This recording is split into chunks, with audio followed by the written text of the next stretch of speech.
Okay, so to create your own quiz, let's go back to create. There we go. And the first thing it's going to ask you is to name your quiz. Let's make a quiz about, oh, I don't know, say dogs. And if you want to, you can add a quiz image there. That would just mean that you go onto the internet, maybe Google or whatever, you find a picture, or maybe you take one with your phone and you can use that. So we can click on this real quick and I can maybe upload something from one of my pictures if I wanted to. Okay. Here you can designate any language. It doesn't necessarily translate it for you. It simply lists what language you're using, so that if you wanted a quiz that was in Spanish or Croatian or Swahili, you could look for those. You can make your quizzes private if you wanted to, but we're going to make this one public so that other people could use it if they wanted to. Done. And here is where you would put your question. You would simply type a question in here, and then here are your answer choices down here. So let's say, what kind of dog has a flat face?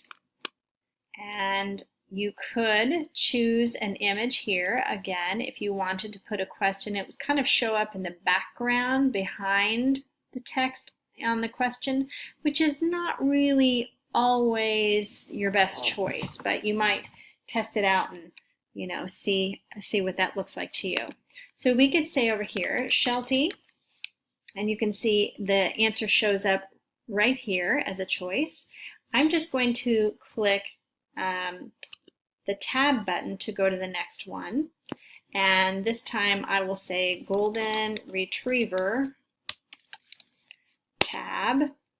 This one time I'll say Bulldog, and this one, Bulldog, is actually the answer that I want, so I'll click this to toggle it over to being the correct answer. And my last choice here will be Schnauzer. All right, so there's my first question. Done. Here I can duplicate the question, and I might want to use this if I want to just say what kind of dog has no tail. Okay, and then I could change my answers here, or maybe I happen to have one down here that actually I want to use this answer set again, maybe. So that duplicate feature is kind of handy. Or I can just click New Question, and maybe I would say, what kind of dog, dog is associated with fire stations?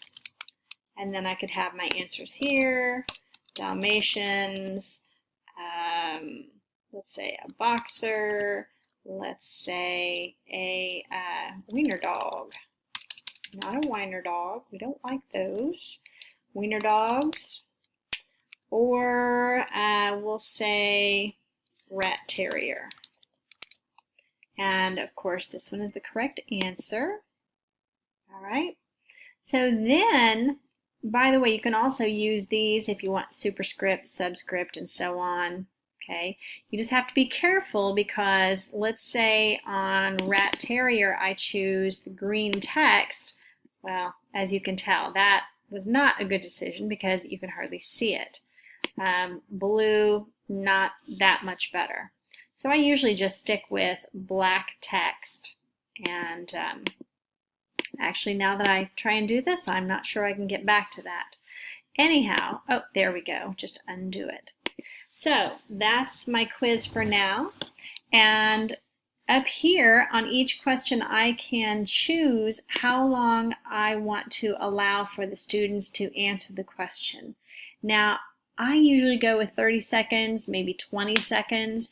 It depends on what you're doing. because you could use Quizziz to really give a group of students some time to think and work through a problem, in which case you might want to give them 3 minutes, 5 minutes, 15 minutes. But if you're going for not so much speed, but do I know this information, you may want to stick with the 30 or 20 seconds. It depends on how you want to do that. With mine, I often choose 30 or 60 just because they could take that long, but they don't normally. If they know the information, they're probably more like 10 seconds. But you do have to tell the students not to rush.